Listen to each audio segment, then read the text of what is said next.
Hey, what's going on, Internet? It's Rabid Nick Reefer. I just got back from a press screening of the new horror flick, The Crazies, and I thought I'd come on here and tell you, if it's worth your time, if it's worth your $10, your $12, depending on where you live.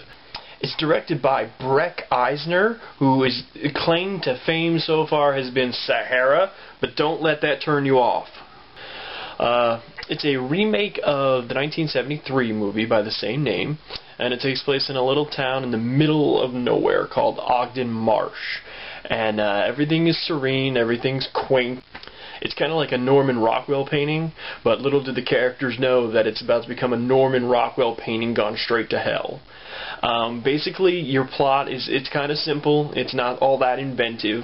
Think 28 Days Later set in America's heartland, which is pretty damn scary to me because I don't want to be out in the middle of nowhere. I don't want to be out in the woods on a normal day, let alone when the world is coming to an end. Apparently.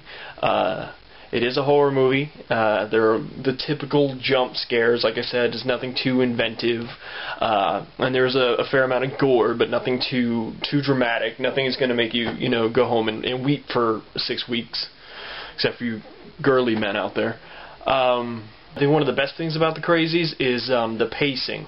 Once everything starts off fairly early, and as soon as it does, it just starts to unravel like a ball of yarn and just keeps going like a freight train and never lets up. There's barely any time to breathe. There's barely any time to wonder about what the hell's going on, or are the characters safe, because it just keeps going and going.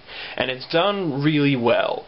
I don't want to give too much away, but there's this really spectacular sequence that takes place in a car wash that is almost worth the price of admission alone. I don't think I've ever seen anything quite like it. It really gets inside your head and messes with your senses, and that's a sign of a good horror movie. And you don't really know what's going on. Obviously, when you think about a car wash, everything is coming at you, and the characters are stuck in this car. It's really well done. It's amazing. So you've got a great cast. You've got a good story. It's presented really well. It's kind of scary. It's kind of freaky. What more can you ask for? Just don't expect to find me out at some farm or definitely anywhere near a car wash anytime soon.